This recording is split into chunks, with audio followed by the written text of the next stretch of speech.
Good morning, girls and boys, and welcome to week 24 of our art class.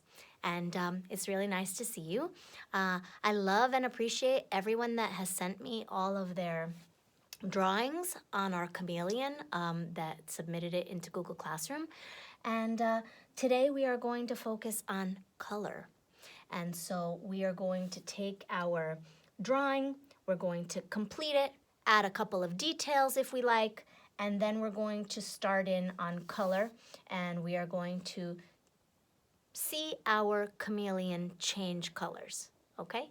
So last week we were drawing and we were using kinds of lines. We used curved lines, we used spiral lines, we used zigzag lines, and very few straight, if any, lines. And so those are the 4 kinds of lines. And as artists, we always use our artist tools. And you know by now, that doesn't mean paints and markers and crayons.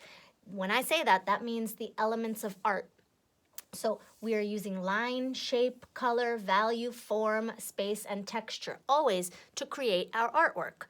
And so we started off by using line, we used shape, circle, we created a piece of an ellipse here for a leaf, and then we started to create space, right? We didn't want it to be a flat piece of paper and look like he was just in the middle of nowhere. We wanted to create his habitat or his environment, right? So instead of just leaving it like this, simply by adding a few more lines, we've created now different base lines. And you're familiar with the terms foreground. You say foreground. Good. Middle ground, the middle of our page. Good. And background, all the way back far in the distance. So by creating these baselines or these different parts of our surface of our page, now we have created that illusion, tricking somebody's eye into thinking that it goes far back into the space, right? When it really doesn't. It's just a flat piece of paper. But as artists, that's our job, to try to trick people into believing that something is there when it really is not, right? That's the beauty of being an artist. So we are going to finish up this drawing. So if I wanted to add, I don't know, anything here, I could do that. I'm gonna add maybe, I don't know, I can put a ladybug here. I can make a circle, line, the dots, the little antenna. You can make any kind of bugs that you want, any other insects that live in this environment. On my other page, I chose to make some trees far off in the distance, and I'm going to do that as well here. I can start off with a capital letter Y, and then I can double up my line, right? 2 lines instead of a single line, so that I have created a space in there to add color for my tree. Then at the top of my Y, I make a letter V, and then I start making smaller, thinner branches from that Y, like that. And I can make as many or as few trees as I like. I don't have to make any at all. Also, please remember that whatever you draw is your drawing. You do not have to draw what I draw. You don't have to copy me. I'm just giving you ideas and examples, right? And you should bring your ideas into your own piece, right? So if you wanted to add another animal here, or I chose to make this area here be blue water, and so I added a fish here in the water. You don't have to do that. If you wanted all of this to be green grass, or all of it to be dirt, or whatever you chose, you can do that. It can be whatever you want it to be. Your chameleon can live wherever you'd like, okay? So I didn't want you to think that you have to copy me. I'm just showing you a couple of different ways. Now here, I'm going to make a curved line around the top of my Y or around the top of my tree. Just like if I'm gonna draw a cloud, right? With a curved line. And from far away, that's kind of what they look like. Just a green blob, okay? And that pretty much fills up my space. Maybe a few more leaves here, maybe a line within the leaf for the veins of the leaves. And if I wanted to add also some visual texture, which we haven't talked about in a very long time, visual texture is trying to make it look like how something feels. Texture is how something feels. So right here, I added some thin, squished letter Z's, right? I made a letter Z, zigzag line, and made it compressed or squished down so that I could make it look like the bark, the rough bark that is on a tree branch. So if I wanted to do that, I could add that. These are all of the details that you can add in pencil, and then you can trace in marker, or you can trace over in crayon if you like. But all of these little tiny details that I'm adding here with lines, they are going to give our viewer or the person who's looking at our artwork, it gives them more information.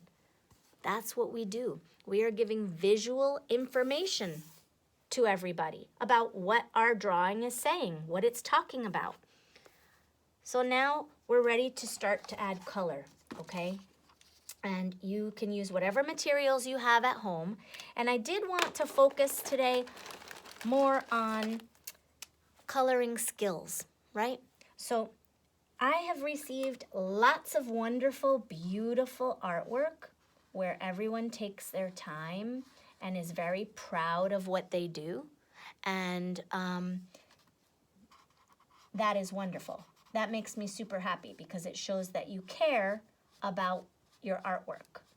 And so I'm very happy to receive those.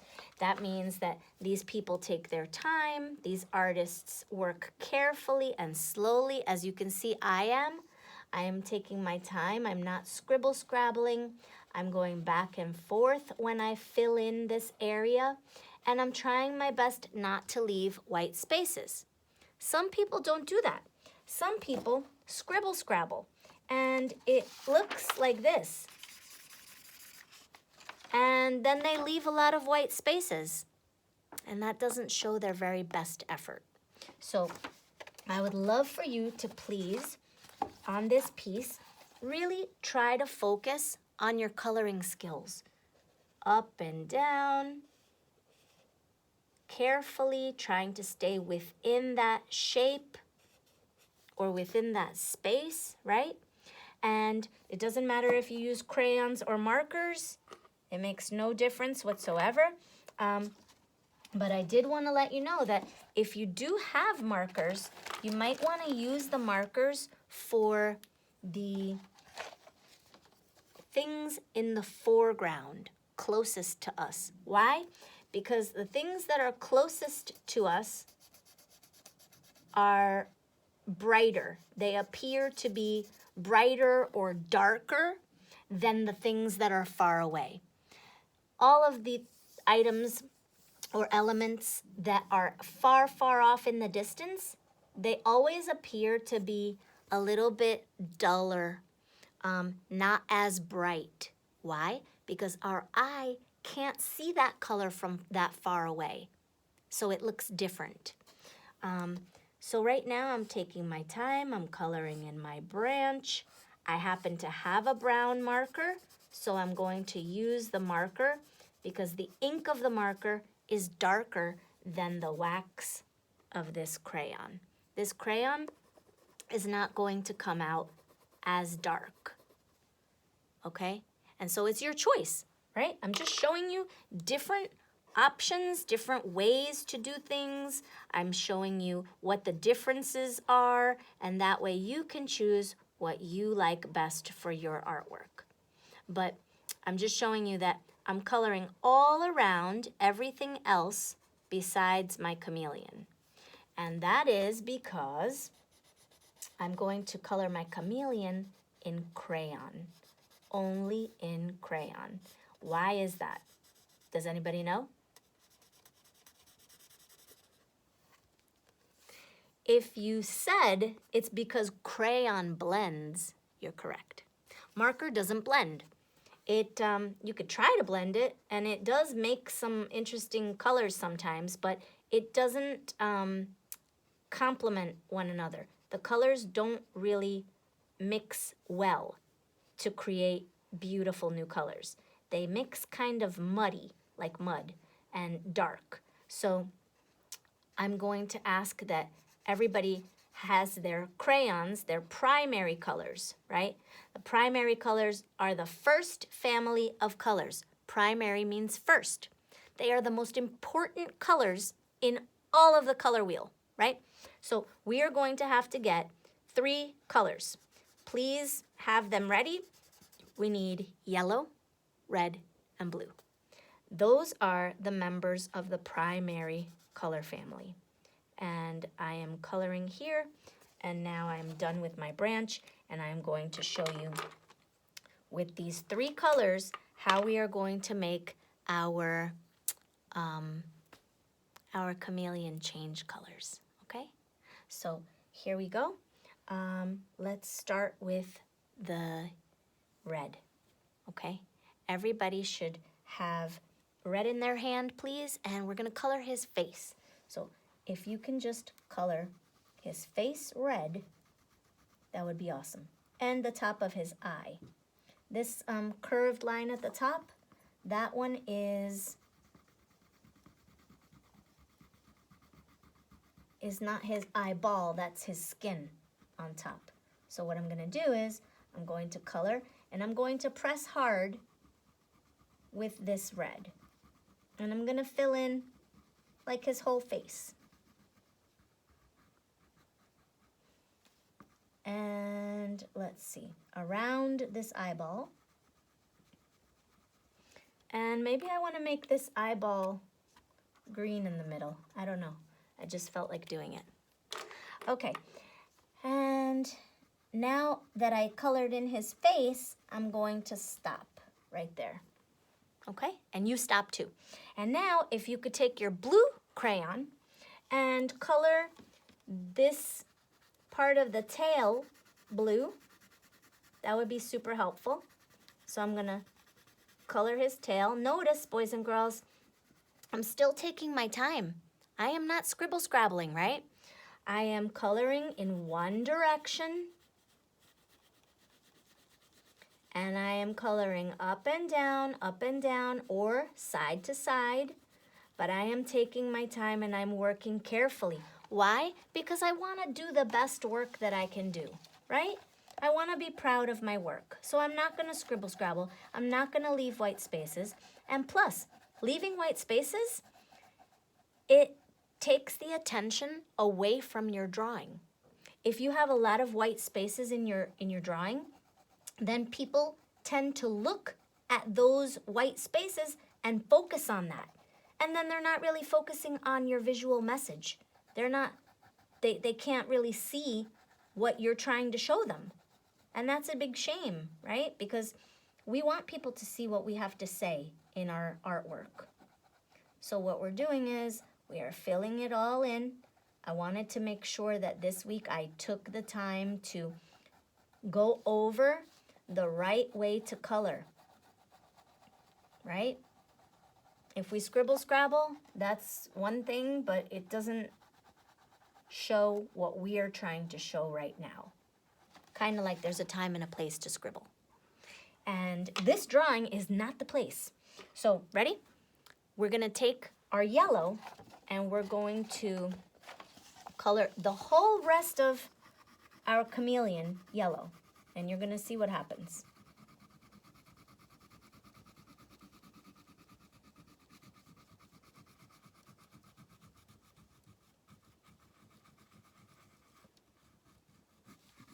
Okay, let's color him in.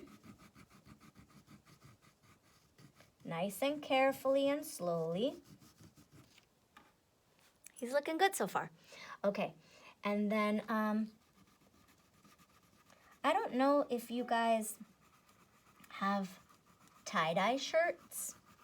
They're shirts that look like they change from one color to the next. And that is what the chameleon's skin does, actually. It changes from one color and gradually, that means slowly, it transitions.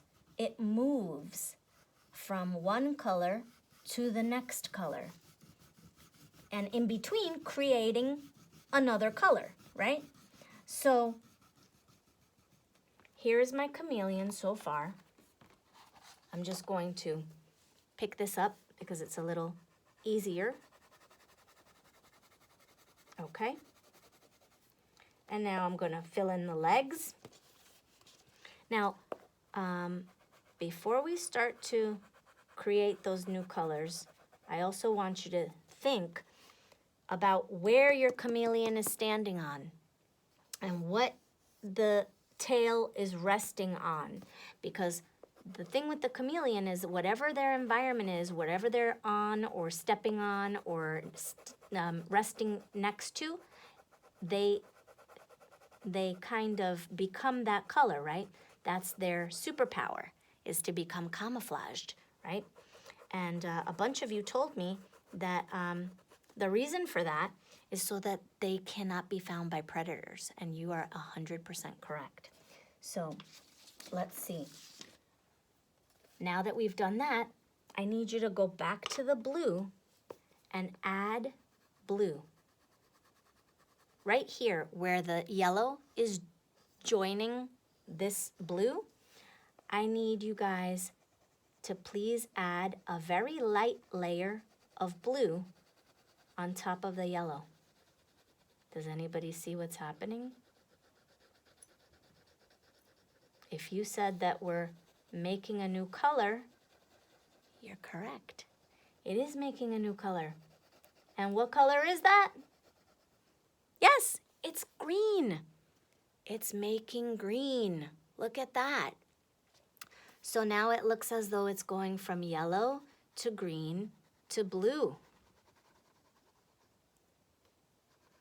Let me see.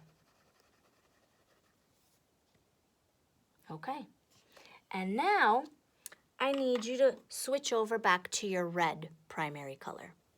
And if we take this red and we put a light layer of red on top of our yellow, now we're creating yet another color. What color does that look like? Let's bring it up super close so you can see. What color does that look like? Yes, if you said it's looking like orange, you are correct. It is looking orange. And so by continuing to add and mix and blend the primary colors, you are creating new colors. And they are called the secondary colors. You say secondary colors. Good. Okay, so we are adding some of this red to this yellow. We're going to add a little bit of red to the yellow leg on this side. And if you noticed here on this drawing, I added some of my brown from my branch onto his zigzag toes and his feet and going up the legs a little bit. And I made some lines, some pointy zigzag strokes with my crayons to give it like a little bit of texture or a pattern there. And you can do that on yours as well.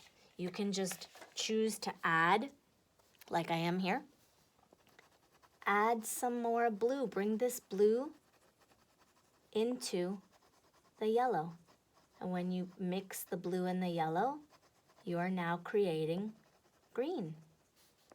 And when you mix the red with the yellow, you are creating orange. And then we have one last color to make. And it never comes out like the crayon color, like the color of the crayon itself. But we are going to learn how to make it nonetheless. So if you take your red, please, and add it to this tail, you will be creating another color. Let's see what it is. I'm gonna put this up here so that you can see it a little bit better. And I'm going to simply add a light layer. I don't have to press very hard. If I don't press hard, the color comes out nicer. If I press super hard, it looks kind of like brown or really, really dark. But if I add a light layer, don't press very hard, now I am adding red to my blue, and I have created something that looks like what, boys and girls? Yes, very good. If you said purple, you're correct. So now we have just created all of the colors in the rainbow, right? We have red and orange and yellow and green and blue and purple, or another name for purple is violet. And so there's our chameleon changing colors, and you can bring these colors into the yellow as far as you'd like. Just make sure you still leave a little bit of the yellow showing on its own, okay? And that is the lesson for this week, boys and girls. You can color, please, your whole page. You can use crayons and markers, but please remember that for our chameleon to be able to change his colors or her colors, you can only use crayons. And the only crayons that you are allowed to use are the primary colors of crayons, which again are only the blue, the red, and the yellow. Please don't use the green or the orange or the purple, because if you do that, you're not making the change of color. It's kind of like cheating, and you don't see any magic. So please only use the primary colors. Again, you say primary colors. Excellent. They're the most important colors in the world. That's it. I said it. I said it here. The most important colors, okay? They make other colors. All right, so there you go. I loved having you. Thank you for joining me this week, and I look so forward to seeing your beautiful creations sent to me on Google Classroom, okay? Thanks a lot, boys and girls. See you next time. Bye.